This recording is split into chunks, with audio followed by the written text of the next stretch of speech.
1 gram സ്വർണ്ണമോതിരം 1 പൈസയ്ക്ക്. തമിഴ്നാട് മുഖ്യമന്ത്രി Joseph വിജയുടെ തായ്മാമൻ തങ്കമോതിരം പദ്ധതി ഇപ്പോൾ വലിയ ചർച്ചയാകുകയാണ്.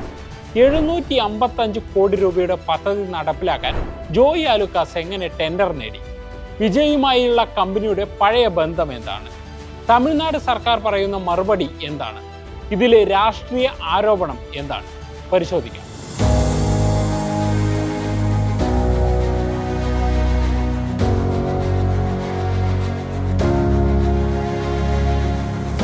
തങ്ങളുടെ തെരഞ്ഞെടുപ്പ് വാഗ്ദാനമായി ടിവിക്ക് മുന്നോട്ട് വച്ച പദ്ധതിയാണ് തായ്മാമൻ തങ്കമോതിരം. സർക്കാർ ആശുപത്രികളിൽ ജനിക്കുന്ന കുട്ടികൾക്ക് 1 ഗ്രാം സ്വർണ്ണമോതിരം നൽകും എന്നതാണ് ഇതിലെ വാഗ്ദാനം. நம்ம தமிழ்நாட்டில் பிறக்கிற குழந்தைகளை வரவேற்கும் திட்டம் தான் தாய்மாமன் தங்க மோதிரம் திட்டம். தமிழ்நாட்டில் பிறக்கும் ஒவ்வொரு குழந்தைக்கும் அரசாங்கத்தின் ஆசீர்வாதமாக ஒரு தங்க மோதிரம் வழங்கப்படும்.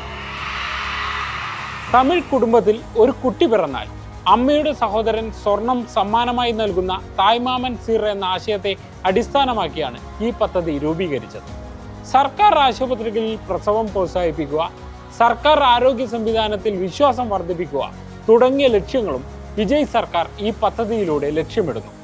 2026 ജൂൺ 22 മുതൽ സർക്കാർ ആശുപത്രികളിൽ ജനിക്കുന്ന കുട്ടികളെ പദ്ധതിയുടെ പരിധിയിൽ ഉൾപ്പെടുത്താനാണ് തമിഴ്നാട് സർക്കാർ തീരുമാനിച്ചിരിക്കുന്നത്. ഔദ്യോഗികമായി സെപ്റ്റംബർ 15 പദ്ധതി ഉദ്ഘാടനം ചെയ്യാനാണ് തീരുമാനം. ഭരണത്തിലേറി അവതരിപ്പിച്ച ആദ്യ ബജറ്റിൽ തങ്കമോതിരം പദ്ധതിക്കായി 560 കോടി രൂപ വിജയ് സർക്കാർ വകയിരുത്തിയിരുന്നു. എന്നാൽ പദ്ധതിയുടെ പിന്നീട് ഇറങ്ങിയ ഭരണാനുമതിയിൽ 4,41,667 1 ഗ്രാം സ്വർണ്ണമോതിരങ്ങൾക്ക് 755.83 കോടി എന്നാണ് കണക്കാക്കിയിരിക്കുന്നത്. ഇത് സ്വർണത്തിന്റെ വിപണി വില അനുസരിച്ച് വർദ്ധിപ്പിച്ച കണക്കാണ് എന്നാണ് ടിവികെ സർക്കാർ പറയുന്നത്. 755 കോടി രൂപ പദ്ധതി സർക്കാർ ആശുപത്രികളിലെ അടിസ്ഥാന സൗകര്യത്തിന് ഉപയോഗിച്ചാൽ പോരെയെന്ന് ടിവികെ വിമർശകർ ഇതിന് എതിർവാദം ഉയർത്തുന്നുണ്ട്.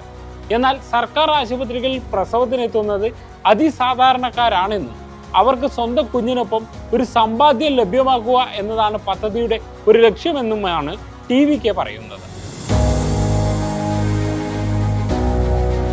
ജൂലൈ 14 പദ്ധതി നടപ്പിലാക്കുവാൻ ഏൽപ്പിച്ച Tamil Nadu medical service corporation tender ക്ഷണിച്ചു. 11 സ്ഥാപനങ്ങൾ ഇതിൽ പങ്കെടുത്തു. ഇതിൽ ദക്ഷിണേന്ത്യയിലെ പ്രമുഖരായ ജ്വല്ലറികൾ പലരും ഉണ്ടായിരുന്നു. ഏറ്റവും കുറഞ്ഞ തുക ടെൻഡറിൽ കോട്ട് ചെയ്തത് ജോയ് ആലുക്കാസ് ആണ്. 1 മോതിരത്തിന് 1 പൈസ എന്നതാണ് ജോയ് ആലുക്കാസിന്റെ കൊട്ടേഷൻ.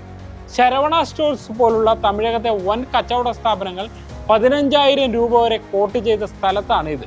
1 ഗ്രാം സ്വർണത്തിന്റെ വിലയൊഴികെ മോതിരത്തിന്റെ പണിക്കൂലി, ഇൻഷുറൻസ്, ട്രാൻസ്പോർട്ട്, BIS, ഹോൾമാർക്ക് തുടങ്ങിയ അധിക ചെലവുകൾ എല്ലാം ചേർത്താണ് ഈ ടെൻഡർ എന്നത് പ്രത്യേകം ശ്രദ്ധിക്കണം.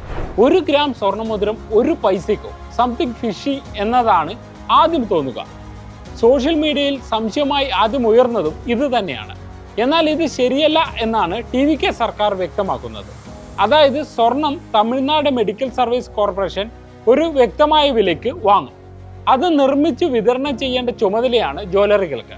അപ്പോൾ 11 ജ്വല്ലറി നിർമ്മാതാക്കൾ പങ്കെടുത്ത ഈ ടെൻഡറിൽ 9ാമത് വന്ന കല്യാൺ ജ്വല്ലേഴ്സും ഈ പദ്ധതിയുടെ ഭാഗമാണ്. അത് എങ്ങനെ സംഭവിച്ചു? ടെൻഡറിന് ശേഷം ടെൻഡറിൽ 1ാമത് വന്ന ജോയ് ആലുക്കാസിന്റെ 1 പൈസ എന്ന കോട്ടിൽ മറ്റുള്ളവർക്ക് മോതിരം കൊടുക്കാൻ സാധിക്കുമോ എന്ന് സർക്കാർ ചോദിച്ചു.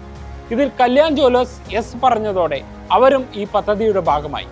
സർക്കാർ പുറത്തിറക്കിയ വർക്ക് ഓർഡർ പ്രകാരം പദ്ധതിയിലെ ആദ്യഘട്ടത്തിലെ 4 ലക്ഷം മോതിരങ്ങളിൽ 70% ജോയ് ആലുക്കാസും ബാക്കി 30% കല്യാണും വിതരണം ചെയ്യും. ജോയ് ആലുക്കാസുമായി പേരിൽ സാമ്യം തോന്നിക്കുന്ന ജോസ് ആലുക്കാസ് ഗ്രൂപ്പിന്റെ ബ്രാൻഡ് അംബാസിഡർ ആയിരുന്നു ഒരു കാലത്ത് മുഖ്യമന്ത്രി വിജയ്.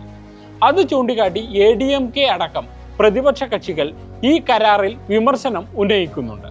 ഇപ്പോൾ ടെൻഡർ കിട്ടിയ സ്ഥാപനവും വിജയ് പരസ്യം ചെയ്ത സ്ഥാപനവും തീർത്തും 2 സ്വതന്ത്ര സ്ഥാപനങ്ങളാണ് എന്ന വസ്തുതയാണ് ടിവിക്ക് മുന്നോട്ട് വയ്ക്കുന്നത്. ഈ തുകയ്ക്ക് 1 ഗ്രാം മോതിരം എങ്ങനെ സാധ്യമാകും എന്നതാണ് മറ്റൊരു പ്രധാന ചോദ്യം. എന്നാൽ ഇതേ ചോദ്യം ആദ്യം സർക്കാർ ടെൻഡറിൽ പങ്കെടുത്ത ബാക്കി 10 സ്ഥാപനങ്ങളോട് ചോദിക്കുകയും അതിൽ ഒരു സ്ഥാപനം അത് ഏറ്റെടുക്കുകയും ചെയ്തു എന്നാണ് സർക്കാർ മറുപടി. ഒപ്പം സമീപകാലത്ത് തമിഴ്നാട്ടിൽ നടന്ന ഏറ്റവും സുതാര്യമായ ടെൻഡർ പ്രക്രിയയാണ് ഇതെന്നും TVK സർക്കാർ അവകാശപ്പെടുന്നു. അതായത് ടെൻഡറിൽ പങ്കെടുത്ത മുഴുവൻ പേരുടെ പേരും തുകയും ആദ്യമേ പുറത്തുവിട്ടു. ടെൻഡറിൽ ഏതെങ്കിലും തരത്തിലുള്ള ഒരു ക്രമക്കേട് കോട്ട് തുകയിലെ സംശയങ്ങൾക്കപ്പുറം പ്രതിപക്ഷം ആരോപിക്കുന്നില്ലെന്നും TVK സർക്കാർ വ്യക്തമാക്കുന്നുണ്ട്. അതേസമയം സ്വർണ്ണ വ്യാപാര ലോകത്തെ ചർച്ചകളിലേക്ക് വന്നാൽ 2000 മുതൽ 3000 കോടിയോളം വാർഷിക വരുമാനമുണ്ടാക്കുന്ന 2 വലിയ ജ്വല്ലറി ഗ്രൂപ്പുകൾ തമിഴ്നാട്ടിലെ സർക്കാരിന്റെ ഫ്ലാഗ്ഷിപ്പ് പരിപാടിയിൽ 1 പൈസ ബിഡിട്ട് പങ്കെടുക്കുന്നത് അവർക്ക് ലഭിക്കുന്ന പരസ്യത്തിന്റെ ലാഭം കൂടി കണക്കിലാക്കിയാകും എന്നാണ് പറയുന്നത്. അതായത് കൃത്യമായ ഒരു പരസ്യം അവർക്ക് ലഭിക്കും.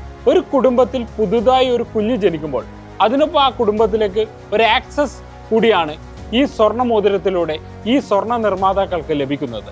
അതായത് ഭാവിയിൽ ലക്ഷക്കണക്കിന് കുടുംബങ്ങളിലൂടെ ലഭിക്കുന്ന വ്യാപാര സാധ്യതകളാണ് ഇന്ത്യയിലെ ഏറ്റവും വലിയ സ്വർണ്ണ വ്യാപാരികൾക്ക് തുറന്നു കിട്ടുന്നത്. ഇന്ത്യൻ സമൂഹത്തിൽ സ്വർണത്തിന്റെ ബന്ധം മനസ്സിലാക്കിയ ഈ ജ്വല്ലറി ഗ്രൂപ്പുകളുടെ കൃത്യമായ മാർക്കറ്റിംഗും ഈ 1 പൈസ കോട്ടിന് പിന്നിൽ ഉണ്ട് എന്ന് വ്യക്തമാണ്.